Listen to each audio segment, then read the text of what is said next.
Bhagavad-gita and the other Vedic scriptures. And he even comes personally to this planet to reveal himself. Not only God's name, address, activities, and everything are publicly available in the esoteric teaching, but he comes personally also. Kṛṣṇa proved that he is the Supreme Personality of Godhead. And when Kṛṣṇa was present, he proved all these things by his activities. As we already discussed, Aishwaryasya Samagrasya Viryasya Yashasya Shriyaha, Vishnu Purana 6.5.47. He proved by his unlimited activities that he is Bhagavan.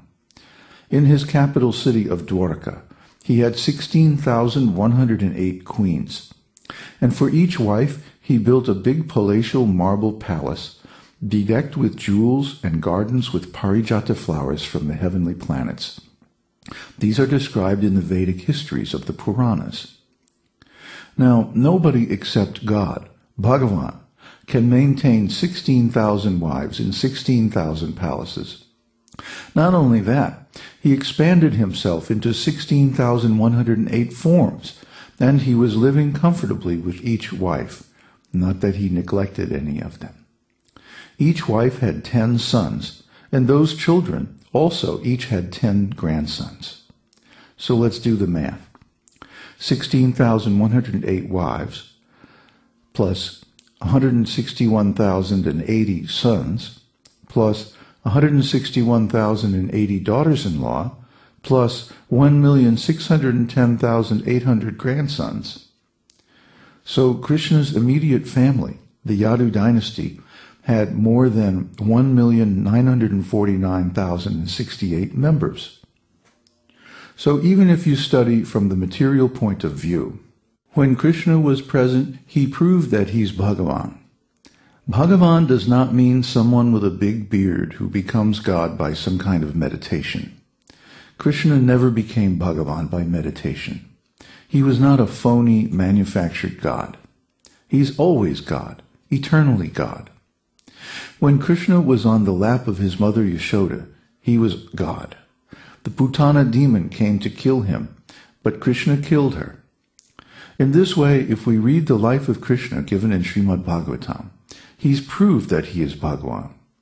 And not only he proved it himself, but all other great authorities accepted him as Bhagavan. There are 4 prominent Vaishnava acharyas in this millennium, one for each of the 4 Vaishnava lineages, and one great Mayavad acharya, Shankaracharya. Shankaracharya also, although he is inclined to the impersonal feature of the Lord, accepted Kṛṣṇa. Sa Bhagavan Svayam Kṛṣṇa. He declared, Narayana Paro Vyakta. Kṛṣṇa is the Supreme Personality of Godhead, Narayana, in his Gita Bhashya. So all the Vaishnava acharyas, Ramanujacharya, Madhvacharya, Vishnu Swami, Nimbarka, and more recently Lord Chaitanya, accepted Kṛṣṇa as the Supreme Personality of Godhead. And when Arjuna heard Bhagavad-gita from Kṛṣṇa, he also accepted him as the Supreme Personality of Godhead. Param Brahma Parang Dhama Pavitrang Paramang Bhavan Purushang Sasvatang Divyam Adi Deva Majam Vibhum Ahustvam Rishaya Sarve Devarshir Naradas Tatha Asito Devalo Vyasa Svayam Chaiva Bravishime. You are the Supreme Personality of Godhead, the ultimate abode, the purest, the absolute truth. You are the eternal, transcendental, original person, the unborn, the greatest. All the great sages such as Narada, Asita, Devala, and Vyasa confirm this truth about you, and now you yourself are declaring it to me. Bhagavad-gita 10:12. So we should understand this concept, this unique Vedic concept of God, Bhagavan. Just like if you look up the word God in the dictionary, what does it say? It says the creator or controller of this material universe, who is, the basis or the center of many religions. Well, that sounds actually more like Lord Brahma than Kṛṣṇa. As I said before, Kṛṣṇa is God on vacation. He doesn't have any work to do. He's not taking a lot of trouble to come to this material world. And even when he does, he basically enjoys with his friends. And with one or two small acts, he accomplishes a great mission that nobody else could accomplish. Well, this is Bhagavan.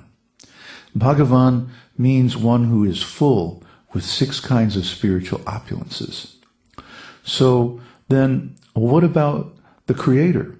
Or what about the maintainer? What about the destroyer of this material universe? Or who are they?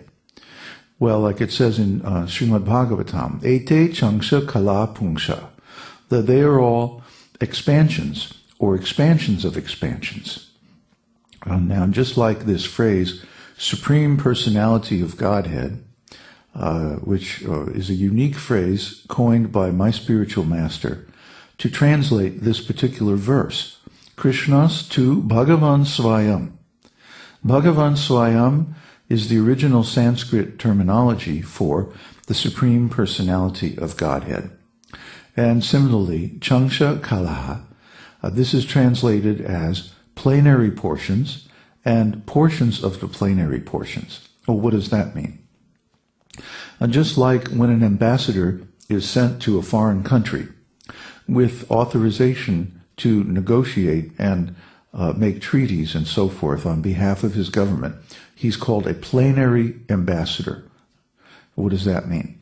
Plenary means he has the power, the potency to commit his government to any kind of agreement or treaty.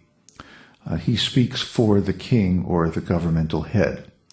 So similarly, the plenary expansions of Kṛṣṇa, the Vishnu forms and the other incarnations of Godhead, they're called plenary expansions because they have all the power of the Supreme Personality of Godhead.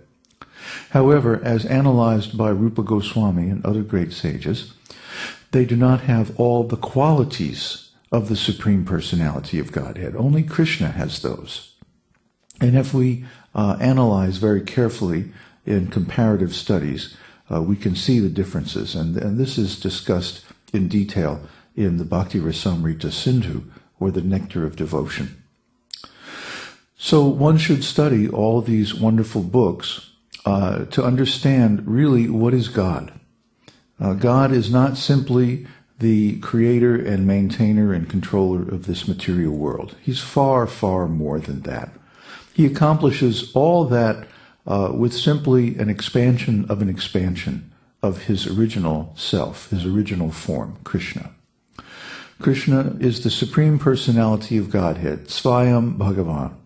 And even the great Vishnus on the ocean of milk and the causal ocean, and Lord Narayan, from whom all the material universes expand from the pores of his body, and all the pastime expansions and all the other expansions of Godhead offer their homage to Kṛṣṇa. Why?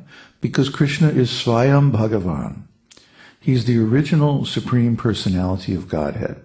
From him, everything has come, even the spiritual world and all the material universes. And by knowing him, we rediscover our perfect body.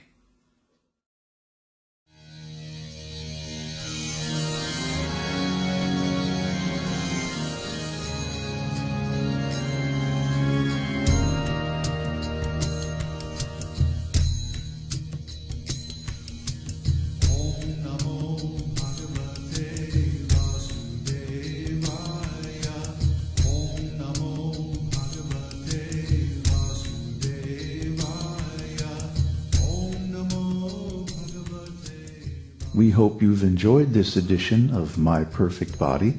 This is David Hughes, your host, reminding you to visit us on the web at esotericteaching.org, where you can purchase the complete Esoteric Teaching Introductory Seminar DVD and many CDs of transcendental music and mantras.